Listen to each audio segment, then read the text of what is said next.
Ketika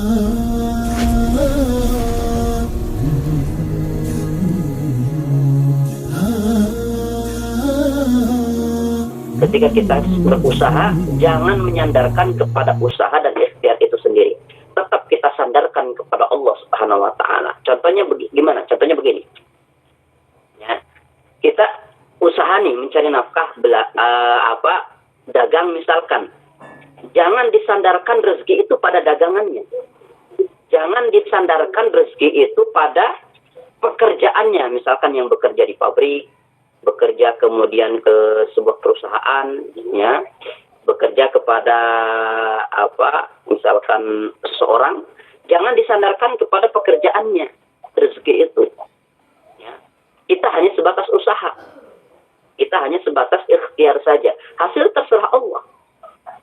Kalau kemudian kita salah menyandarkan rezeki itu kepada usaha itu sendiri, ya, tidak selalu usaha itu kemudian mencukupi kebutuhan kita. Ya, tidak selalu usaha ini, hasil dari usaha tersebut mencukupi kebutuhan kita.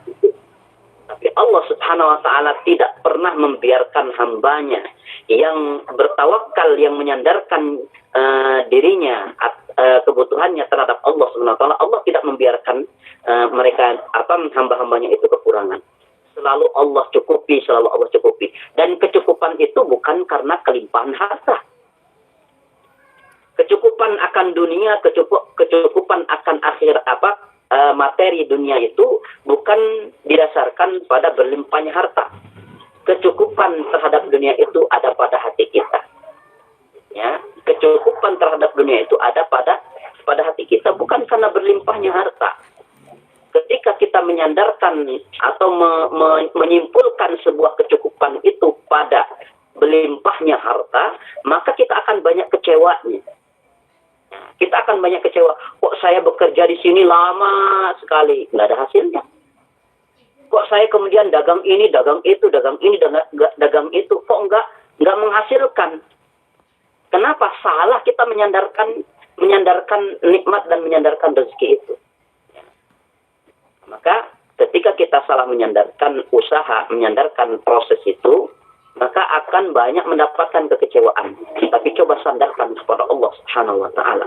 Maka insya Allah, Allah yang akan mencukupkan kita. Dan kecukupan itu ada pada hati kita, pada keqanaahan hati kita. Ya. Cukup dengan yang ada. Itulah ya kecukupan yang dicontohkan oleh Rasulullah SAW kepada kita semua. Meskipun sejatinya hawa nafsu kita selalu menyimpulkan bahwa kecukupan itu dengan berlimpahnya harta.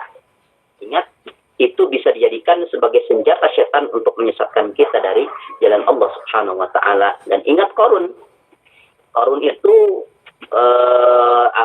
umatnya Nabi Musa yang sangat getol dalam ibadahnya. Luar biasa itu. Qarun itu sampai kemudian Allah uji dengan dunianya. Allah uji dengan dunia itu sampai kemudian pada akhirnya dia tidak lulus dengan ujian tersebut. Walhasil dia menjadi ahli dunia. Ya, dia menjadi abidud dunia, dia jadi hamba dunia. Qarun itu sampai kemudian ya ketika diuji dengan dunia banyak berlimpah harta, Allah uji itu dengan tuntutan syariat, keluarkan zakat, dan ternyata tidak lulus juga. Hasil akhirnya Qarun dan seluruh hartanya ditenggelamkan oleh Allah Subhanahu wa taala. Ditenggelamkan ke dalam dunia itu. Ya, oleh Allah Subhanahu wa taala. Sampai sekarang kan bekasnya ada. Ya.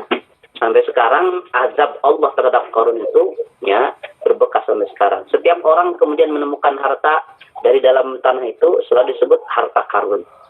Padahal Qarunnya di Mesir, ya hartanya di sini. Salah satu bekas adab Allah terhadap Qarun. Na'udzubillah. Maka ini harus kemudian kita jadikan pelajaran.